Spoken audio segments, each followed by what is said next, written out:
欢迎来到巴巴娱乐呀频道，请订阅频道，所以大家不要错过当天最热门的新闻。我们今天的时事通讯包括以下内容：诚意新剧300万人预约争赌，她公主抱李一桐男友力破表率翻。诚意过去凭借《莲花楼》爆红，她与李一桐主演刘诗诗、淮水竹亭的姐妹作《狐妖小红娘王权篇》。目前已经有超过300万人预约争赌，备受瞩目。如今，诚意与李一桐拍戏时的路透照曝光，只见两人在正式开拍前，诚意为了让李一桐方便联系，也体恤他拍戏时身上有血浆，就以跪姿让他侧坐在自己大腿上。开拍后，他随即以公主抱姿势将他抱起，让网友赞叹 MAN 度破表。狐妖小红娘总共有3个系列被翻拍成电视剧，分别是杨幂、龚俊狐妖小红娘月红篇，以及刘诗诗、张云龙淮水竹亭，以及诚意、李一桐狐妖小红娘王权篇。淮水竹亭是唯一上演人类相恋的剧情，所以其他篇章人物关系几乎都是以淮水竹亭作为主轴去衍生。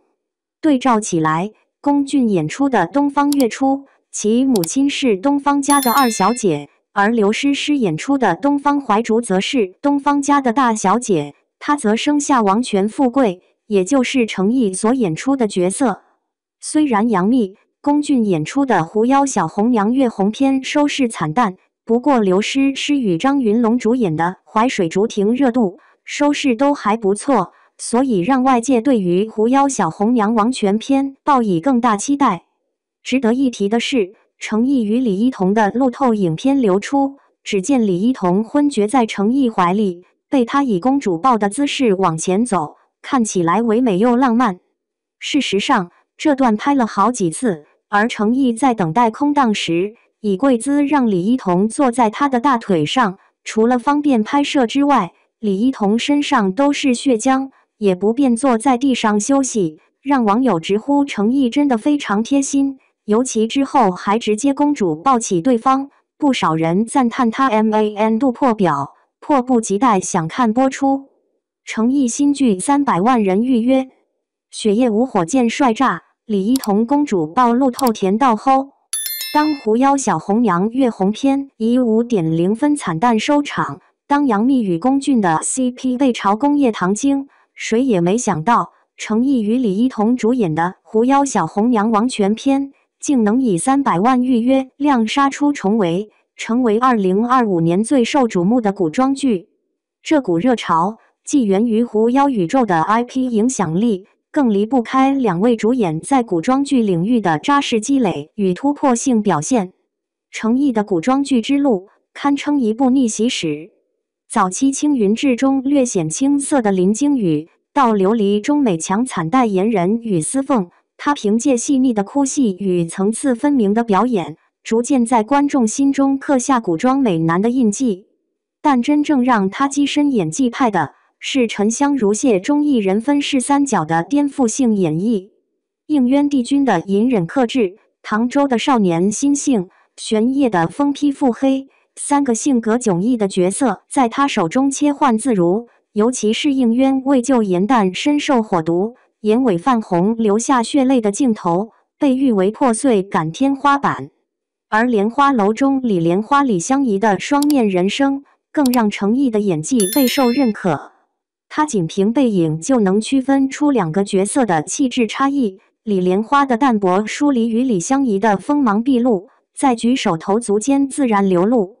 这种整容式演技背后，是他对角色的深度揣摩，为诠释李莲花身中剧毒的虚弱感，他刻意控制呼吸节奏，连咳嗽都带着颤音。为呈现李香怡的江湖气，他则设计了独特的甩袖动作，让角色多了几分潇洒不羁。此次在王权篇中，诚意饰演的王权富贵堪称古装男主天花板。作为王权世家最强兵器，他自幼被当作斩妖机器培养，表面是冷血无情的道门兵人，实则暗藏反骨。诚意为角色设计了3阶段演技，前期是机械般的精准打戏，眼神空洞如傀儡，中期与青铜相遇后，肢体语言逐渐柔软，甚至会在对视时下意识躲避。后期万箭穿心名场面，他赤脚踩在箭雨中，每一步都带着隐忍的痛楚，却始终将青铜护在怀中，完成从兵器到人的蜕变。相比程毅的厚积薄发，李一桐的古装剧之路更像一场灵气突围战。2025年新版《射雕英雄传》中，他饰演的黄蓉机灵俏皮，一袭白衣金带，手持打狗棒的造型成为经典，为诠释金庸笔下7分邪中3分正的妖女形象，他苦练方言，将黄蓉的狡黠与深情演绎得淋漓尽致，更凭借该剧斩获年度新锐巨星奖。但真正让李一桐撕掉体寒标签的是《鹤唳华亭》中的陆文熙。这个背负血海深仇的才女，在她眼中既有隐忍的泪光，也有倔强的火焰。与罗晋的对手戏中，她仅凭一个颤抖的嘴角，就传递出角色在复仇与爱情间的挣扎。而《媚者无疆》中的婉媚，则让她展现了脆弱感。演技被毒哑后，她用眼神完成从绝望到觉醒的转变，无声的哭戏比台词更具冲击力。此次在《王权》篇中，李一桐饰演的青铜堪称古装女主天花板。作为毒娘子派往王权家的间谍，她表面是柔弱不能自理的蜘蛛精，实则背负81道秘密任务。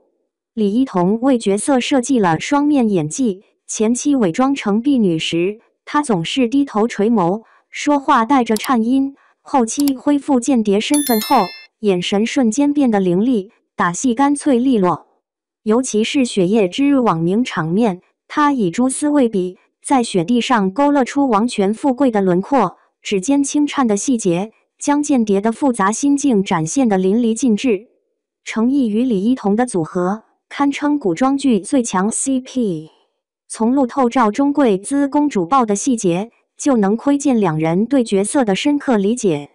程毅为避免李一桐沾染血浆，主动以跪姿让她侧坐大腿。这一动作既符合王权富贵清冷贵公子的人设，又暗藏对青铜的隐忍关怀。而李一桐昏厥在程毅怀中的画面，他特意让身体呈现自然下垂的状态，而非僵硬依靠，精准传递出间谍受伤后的虚弱感。这种默契也延续到正片中。预告片里，王权富贵为护青铜周全，身中数箭仍步步前行，鲜血浸透白衣，却始终将他护在怀中。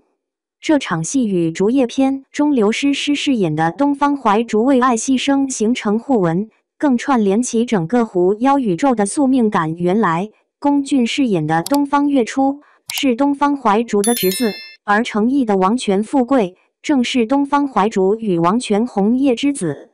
当道门兵人卸下枷锁，当敌方间谍交付真心，这剑尖上的爱情早已超越生死，成为宿命最温柔的反抗。300万人蹲守的不只是一部剧，更是一个关于自由、信仰与爱的终极答案。